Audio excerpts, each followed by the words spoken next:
So this video is going to be a bit different from anything I've made so far, as Resident Evil 2 got a critically acclaimed remake in 2019. However, with it being made 20 years after the original, the two products play like completely separate games, obviously. I'm going to be playing the original 1998 release on PS1, then showing my first impressions of the remake and extended thoughts similar to my previous Resident Evil video, and see how things have changed and give my perspective on what they did or didn't do well on. The intro to Resident Evil 2 really caught me off guard, where we got apart from the whole running into the mansion from the zombie dogs bit, the general start was very much a slow burn kind of horror, but this kicks off with a bang, with our protagonist, Leon Kennedy, making his way through a zombie-infested Raccoon City. The first thing to know, the tank controls. I thought it took time to get used to in Resident Evil 1, but I was really struggling to get anywhere in this entry. Particularly having to hold up to actually start moving took a long time to get used to for me. Like, I'm kind of embarrassed by how much it took me to get past the first screen. Freeze! Who are you? What are you doing here? And with it being a PS1 game, we get that elite PS1 voice acting. The shop owner's voice really tickled me here.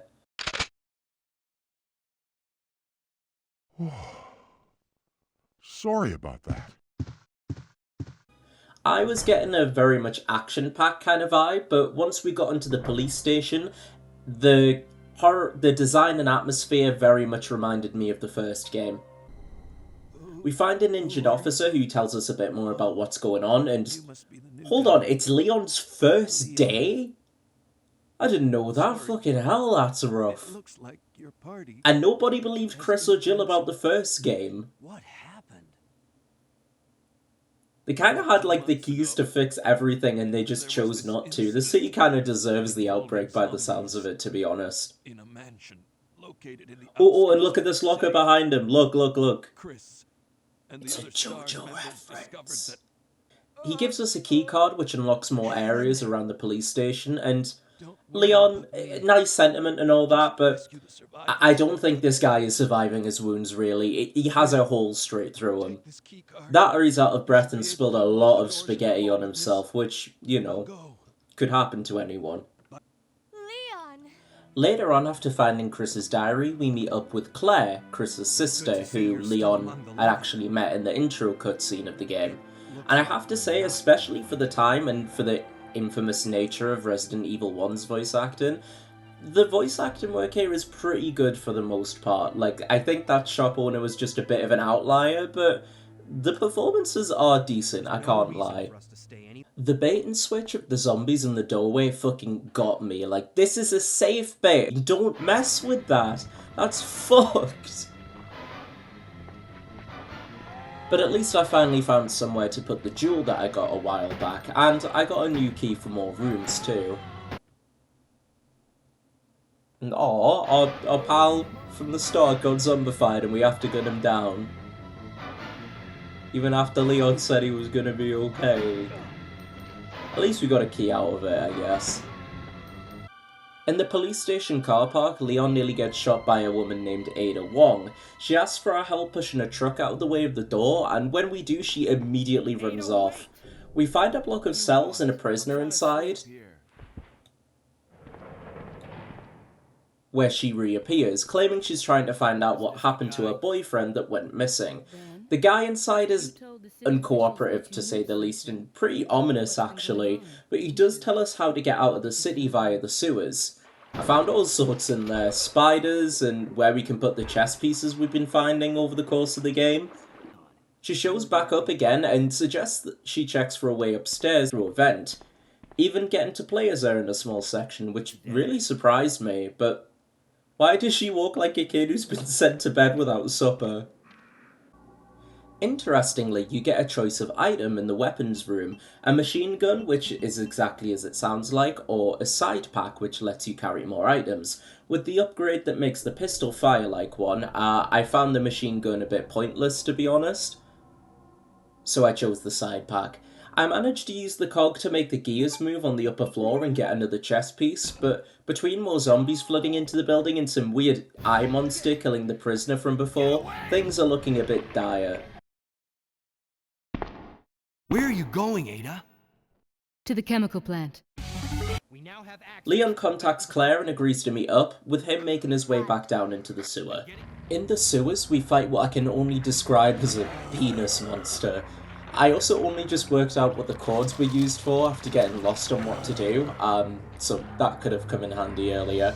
I'm a bit embarrassed by just how long it took me to realise the lighter was interactable with things, meaning I finally found the second virgin heart from the first floor, which means that I've now got all the chess pieces to progress deeper into the sewers.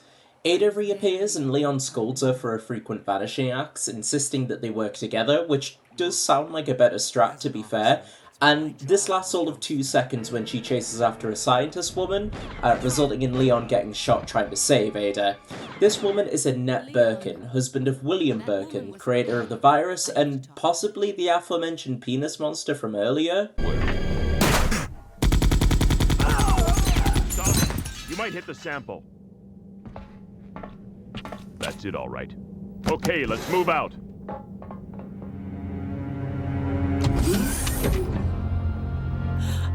William. Oh my. Hold on, darling. I'm taking care of that bullet wound first. Also, bullet wound? Honey, it was shot like 17 times. What do you mean bullet wound? Singular. Alpha team, have you retrieved? Ada's kind of grown on me, I won't lie. She was kind of a bit of a weirdo, but her just sparking this bitch out and going... Too bad. kind of queen behaviour. Excuse me, Umbrella Corporation? Where did you get a giant crocodile from? My first instinct was to get the fuck out of there, but that will get you killed. Instead, you have to run to the electronic device you passed earlier, which spawns a bomb, and you shoot it to kill the beast. They progress further and get on this tram, and having to shoot up what I'm assuming is William's arm, followed by a fight with the big man himself, but a few blasts of my upgraded shotgun took care of him. I advanced into this laboratory type area, which I'm going to guess some variation of will be the final area of each game. Like, it happened in 1, it's happened in 2. I'm almost positive there is some form of it in 4. I told you. But the rest I don't know, but that's my guess. And in a plot twist, Annette survived and revealed that Ada has been a secret agent after the virus this entire time. Leon refuses to believe it until she literally holds him at gunpoint over it, but she gets shot and he tries in vain to save her.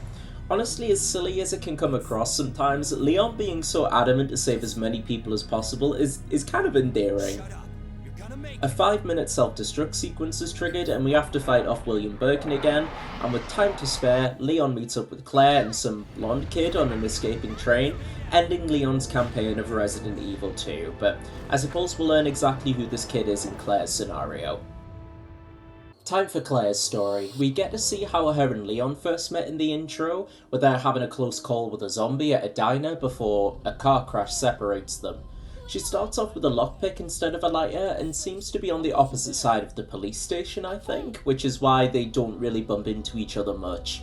We see how the helicopter from Leon's story ends up crashing and burning, and something I was really questioning was the lack of a certain large fella in Leon's story.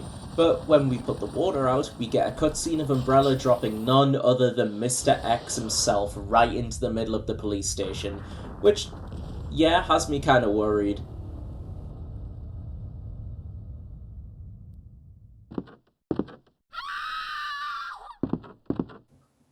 That is the most stock sound ass scream that I've ever heard, and I love it. The liquor scare did get me, admittedly, but right after we get out of the STARS office, we come across a little girl being chased by zombies. I gotta say, I love that we make a fucking bomb to take out the wall the helicopter crashed into. That's just ace. We end up running into the chief of police, who's just sat with the corpse of the mayor's daughter on his desk.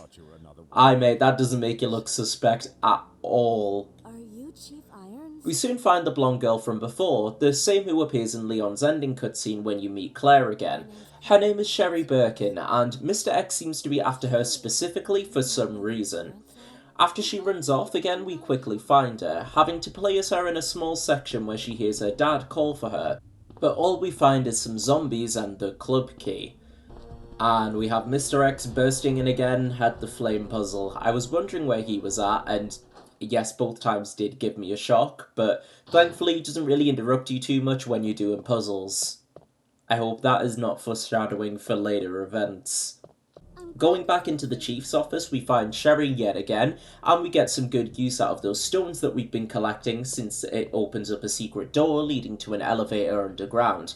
We get held at gunpoint by the chief, who goes on a monologue about how he'll take everyone in this town down with him, until he's thankfully finished off by William Birkin.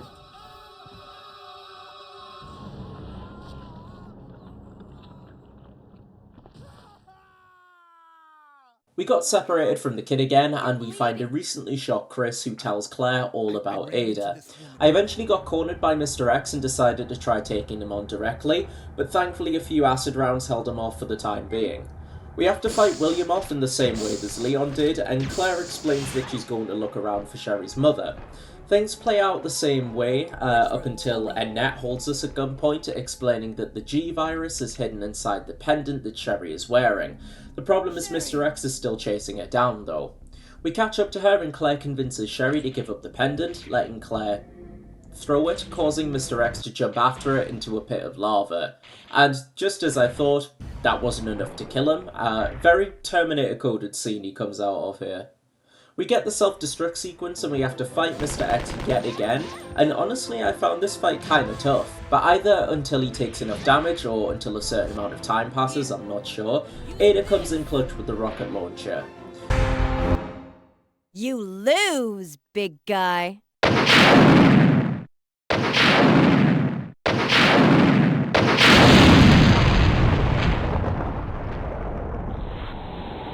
We get the cutscene of her meeting up with Leon on the train, however this time it starts to shake violently.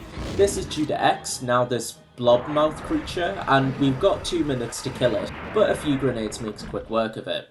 They manage to trap it on the train and blow it up, ending the story of Resident Evil 2 with this rock song as the end credits go on, and it goes insanely fucking hard, I love it. I guess it's up to us to take down Umbrella. Bungy bungy bung bung. Bungy bungy bung bung. Now let's go over to the 2019 remake and see how they adapt the game 21 years later. For the remake, I'm doing Claire's run first and then leaving Leon for last. Things seem to have been expanded upon greatly, familiar still, but changed up enough to keep surprises frequent, which I'm a big fan of.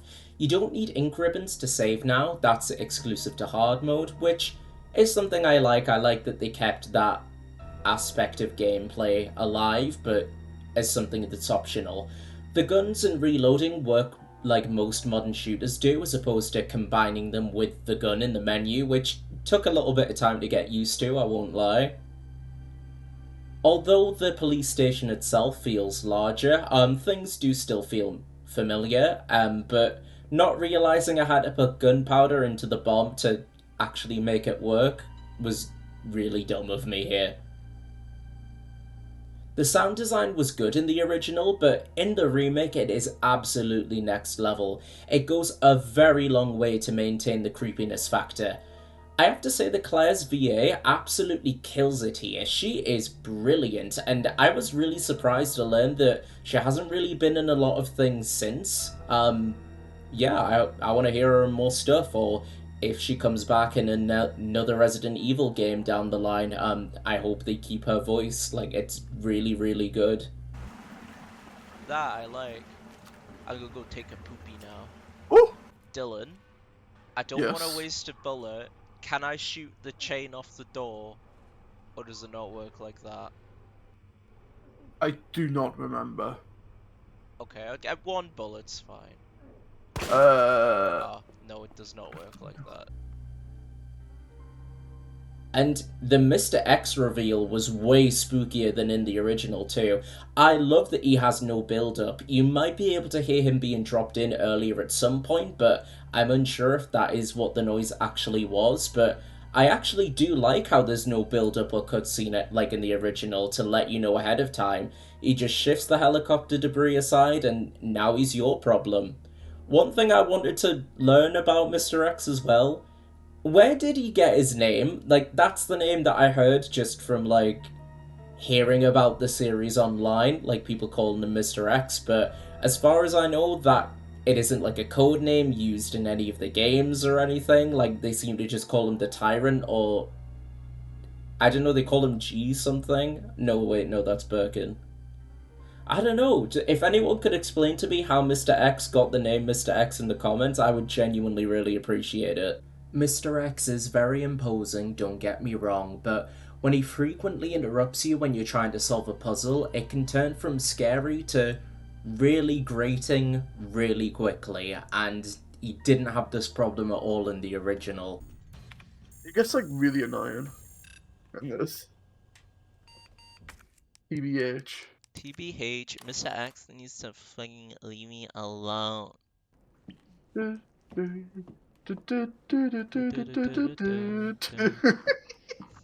Why'd you keep saying that, man? It's just a good Shut the fuck song. I'm gonna crush your balls. I'm gonna crush 40 of your balls. You know the police chief in this? He does kind of look like Peter Griffin, doesn't he? A little bit, yeah. Like a Peter Griffin, like this will be Peter Griffin graphics in 2014. I was not expecting the playable Sherry section, and it is aggressively boring. Oh, this Sherry's one. my new child I found on eBay for $7. Hey, bitch boy. I'm trying to return this stinky child that I got on eBay. I didn't realize she was stinky when I bought. Claire's gonna smell like shit. Literally. It's because she's in the sewer. I gotta say the sewers feel more tedious generally as well, especially in comparison to the original. The what I can only describe as Birkenlets are pretty heavy damage sponges too. Speaking of, call it a skill issue all you want, but I was not a fan of the crane boss against Birkin at all. It took ages for it to swing back around, and when it does, he's either on the other side or has grabbed you, resulting in an instant death via the crate. Sure, you can stun him via shooting his big eye or hitting him with a stun grenade, but in my experience, the stun just so happens to run out just as he would have been hit by the crane. I've noticed I've been a bit negative on Resident Evil 2 Remake, so a positive expansion of Claire's character I really like is her conversation with Annette here, stating that the reason why she wants to help her daughter is simply because she cares. It's such a tiny but endearing bit of character writing. She's just someone who immensely cares about others, plain and simple. I may have gotten bored of the sewers, but the laboratory really picked things up for me. The design of it really reminded me of the Shinra labs from FF7 Remake specifically too, and the plant monsters as the more common enemies aside from the general zombie make for a nice change of pace as well. I like the simplified version of the whole chemical/cooling puzzle here as well. It kept enough to get your brain working, but it wasn't as needlessly tedious as the original, so I'm a big fan. I'm also a really big fan of the Birkin rematch here. It's a lot more enjoyable without some silly environmental gimmick and sticking to a good old-fashioned scrap with him. And after that, of course, we get our now 10-minute self-destruct sequence, ending in a rematch with him, which is good fun as well. Tearing through him with the minigun was immensely satisfying. After taking care of him, Claire reunites with Leon and the credits roll. We get a little post-credit stinger to indicate the story isn't quite over yet this time, so we've got to go through Leon's campaign to get the full story. I think with it being the second run of the story, the devs felt more free to start things off in a more dire and action-packed way for Leon. You've got about 4 zombies on you with the threat of more about to break through at any moment, and although ammo is somewhat plentiful, health items are not, and Mr. X is introduced pretty much right away with this cool little cutscene of him being caught on a security camera. After getting the 3 medallions and heading underground, we're jumped by Birkin, and I'm not sure if it's added here or I just missed it originally. You can hear him asking, "Where are you?" and I think Sherry's name through distorted groaning. It's a very cool detail that he's retained some of his former self at this point in the story, and he'll get less and less of it over the course of the game. Editing me jumping in here, he does indeed say it still in Claire's scenario as well, so he is able to talk just at this point of the story, so it's cool that it's there for both.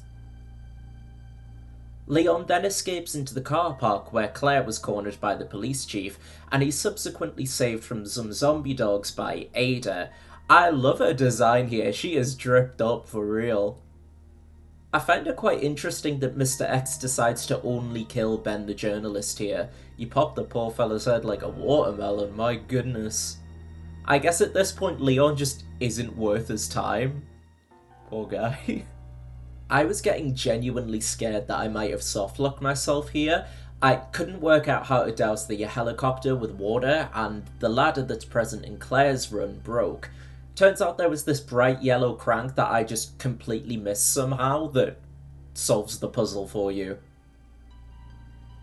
The added bit with the gun shop owner and his daughter here is such an effective scene. It shows the pragmatic, cold approach of Ada, contrasted with the warm, empathetic Leon, without making him seem brain dead like in the original. Seriously, I will never get over him constantly asking people who are very obviously near death if they're okay, or insisting they'll be fine as they're about to die.